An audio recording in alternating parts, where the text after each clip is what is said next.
नमस्कार, टुडे बिहार में आपका स्वागत है। बोचहां उपचुनाव को लेकर चुनाव प्रचार अंतिम चरण में है। ऐसे में सभी बड़े नेता लगातार बोचहां में कैंपिंग कर रहे हैं। नेता प्रतिपक्ष तेजस्वी यादव भी बोचहां में जनसभा को संबोधित करने पहुंचे। मुजफ्फरपुर के मुसहरी प्रखंड के फतेहपुर स्कूल मैदान में शनिवार को भीषण गर्मी के बीच तेजस्वी की सभा में हजारों की संख्या में लोग पहुंचे। इस दौरान तेजस्वी ने सरकार पर जमकर प्रहार किया। तेजस्वी ने महंगाई और रोजगार को लेकर सरकार को घेरा। साथ ही सीएम पर हुए हमले को लेकर भी तेजस्वी ने कहा कि सीएम के घर में घुसकर घूसा मारा जा रहा है, क्राइम चरण पर है। वहीं तेजस्वी ने राजद प्रत्याशी अमर पासवान के पक्ष में जनता से अपील करते हुए कहा कि इन्हें 2.5 साल के लिए मौका दीजिए, ये 10 साल के बराबर काम करेंगे। इसका पूरा ख्याल अमर पासवान जी रखने का काम है।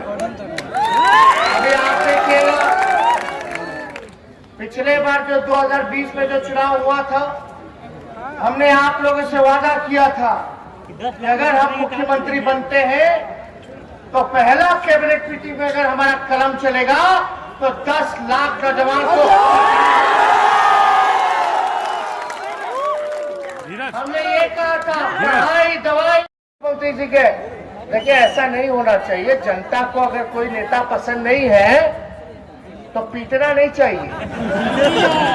अगर चोट देना ही है तो वोट का चोट देना चाहिए।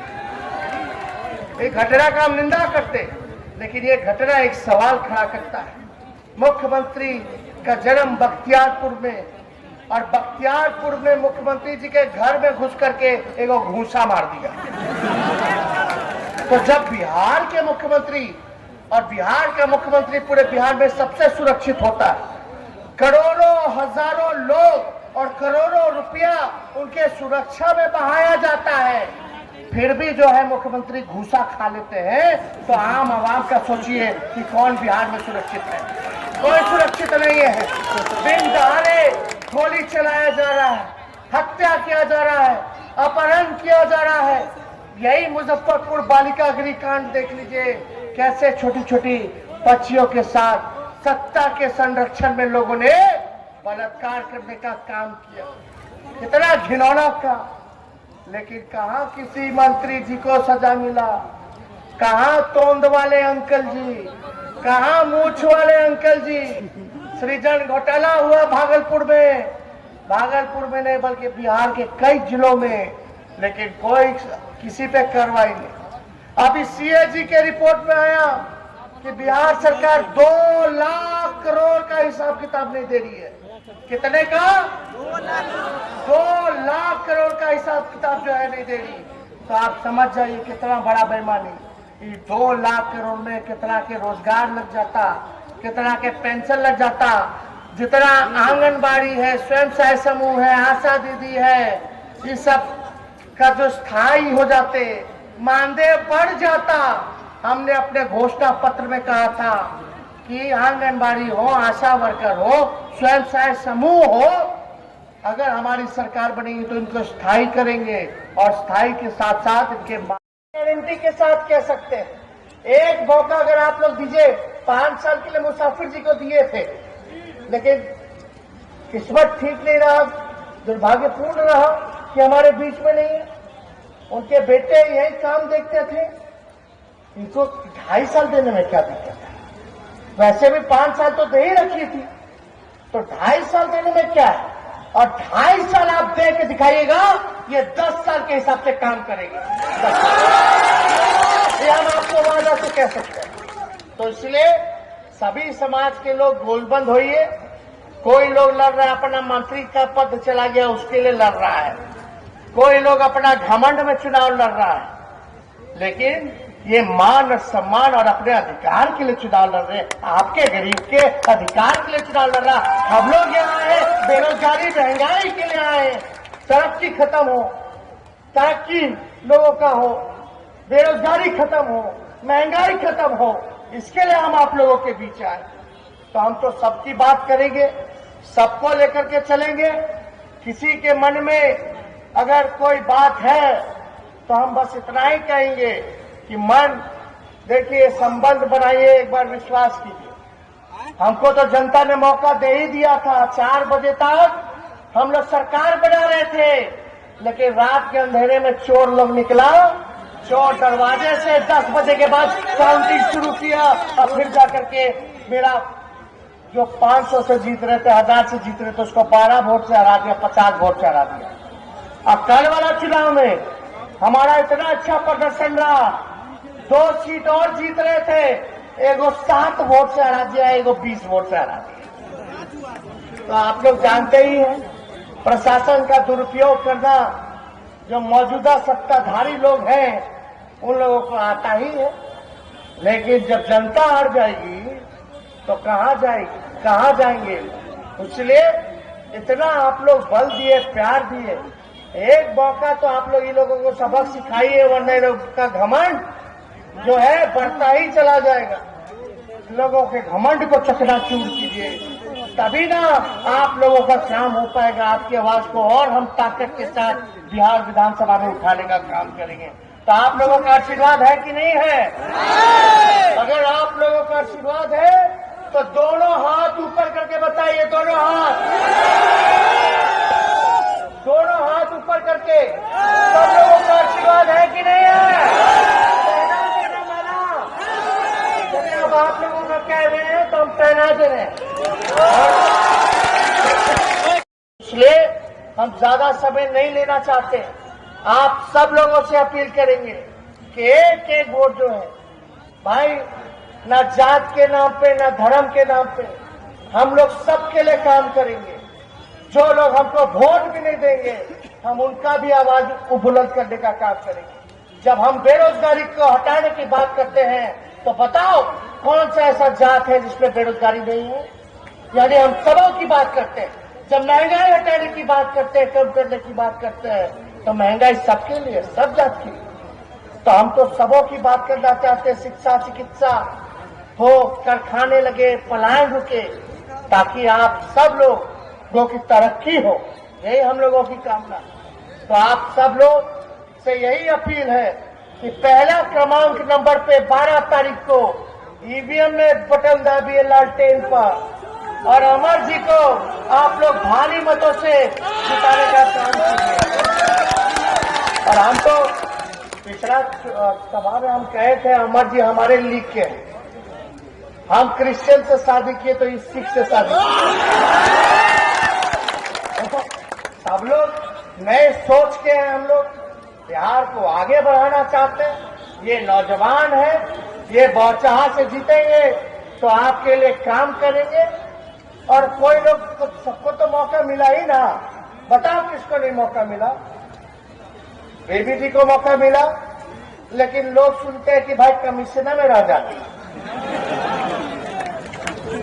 भाई रमई राम जी को तो हमने पिछले बार मौका दिया ही था, लेकिन वो साबित नहीं कर पाए। मुसाफिर जी जीते, और मुसाफिर जी का और ये अमर का तो राष्ट्रीय जनता दल पुराना घरना है। तो ये लोग यहाँ आए, आज इनके परिवार जब दुख के घड़ी में है, तो लालू जी ने, हम सब लोगों ने सीने से लगाया, गला लगाया, इनको मौका मिला है। और ये नौजवान है, भागेंगे, दौड़ेंगे, काम करेंगे, रहेंगे। 3 टिकट जो है, 3 लोग जो है जीत करके आने का काम। और यही नहीं, बिहार विधानसभा में हम लोगों ने पिछड़ों को भी टिकट दिया, हम लोगों ने अल्पसंख्यकों को भी टिकट दिया, हम लोगों ने दलितों को भी टिकट दिया, हम लोगों ने जितने समाज के अति पिछड़े समाज के लोग आते हैं उनको टिकट दिया। साहनी जी भी यहाँ है, ये भी विधायक बन करके आए। तो हम लोग तो सब लोगों को मौका दे रहे हैं। और हम लोग देखिए, हम लोग नए सोच के लोग हैं, नया बिहार बनाना है, नई तरक्की की बात करनी है, नया जमाना है। इसलिए हम A to Z की बात करते हैं। हम सब लोगों से यही कहना चाहते हैं, समावेशी विकास के लिए सभी लोगों को हम मान सम्मान देंगे। कोई समाज का ऐसा भाई जो मेरा पीछे ना छूटे, उन सबको साथ लेकर के चलने का काम करेंगे। और हम लोग कहेंगे, अल्पसंख्यक भाइयों को भी कहेंगे कि गोल बंद होकर के लालू जी के हाथ को मजबूत कीजिए, मेरे को ताकत दीजिए, ताकि फिरका परस्ती ताकतों को सत्ता में आने से हम लोग रोकने का काम करें। तो आप सब लोगों से यही गुहार है कि चुपचाप देखिए, बड़ा बड़ा लोग आएगा, केंद्र मंत्री आएंगे, बिहार सरकार के मंत्री आएंगे, एमपी जी आएंगे, भाजपा के जदयू के बड़ा नेता आएंगे। हम जब बोले थे 10 लाख देंगे तो इन लोगों ने कहा था 19 लाख रोजगार देंगे। आप बताना, आएंगे तो बैठाइएगा कुर्सी पर और उनसे पूछिएगा, सर हमारे 19 लाख रोजगार जो 20 में घोषणा की तो कहाँ है? अब 14 वाला 2 करोड़ छोड़ दीजिए, बिहार में जो खाली घोषणा किए थे 19 लाख का वही बता दीजिए। 2 करोड़ का हिसाब अगर 14 से लेंगे तब तो गुनाह करते रह जाइए। सबको इन लोगों ने ठगने का काम किया।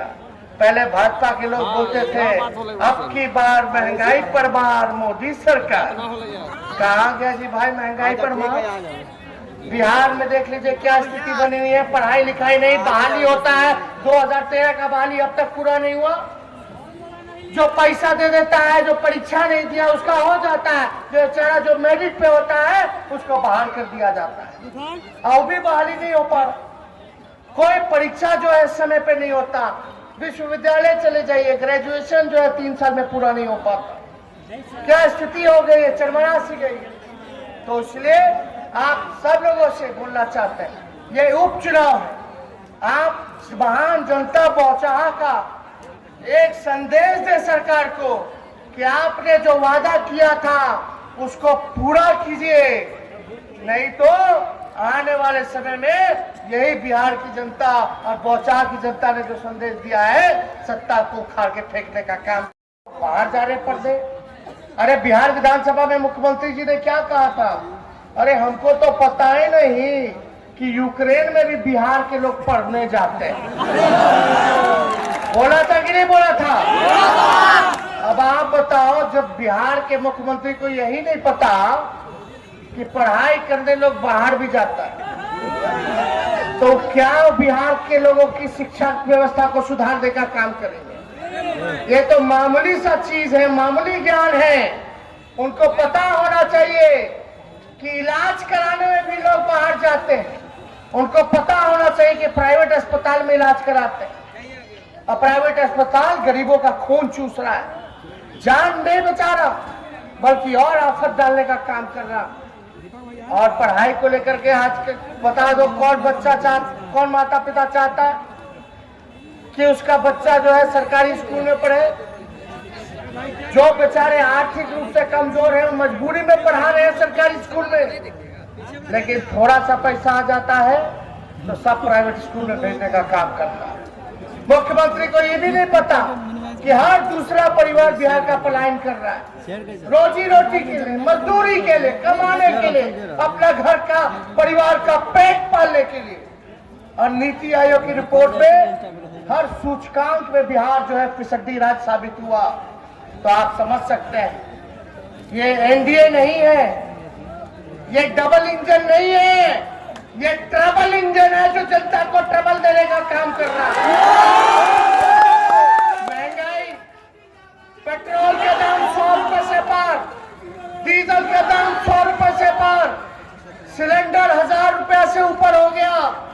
यही भाजपा वाला लोग गाना गाता था, महंगाई डाइन खाई जात है, यानी पहले भाजपा वाले लोग के महंगाई डाइन लगती थी, अब जो है भौजाई महबूबा लगती। बताओ कहां से गरीब किसान को यूरिया नहीं मिल रहा, खाद नहीं मिल रहा, सही धान का उचित दाम नहीं मिल रहा, लोग परेशान हैं। बिहार के लोग बाहर से तबाह होता है। बताओ मुजफ्फरपुर में इतना लीची का होता है, क्या फूड प्रोसेसिंग यूनिट खोला जाता, कारखाना खोला जाता, एक बताइए कहीं नहीं। केला हाजीपुर में होता, लीची मुजफ्फरपुर में होता, आम होता, आपका गन्ना होता है, आपका क्या भुट्टा होता है, मकई होता है, कहीं कुछ नहीं। एक योजना बता दीजिए जो बिहार में जिसका फैक्ट्री लगा हो।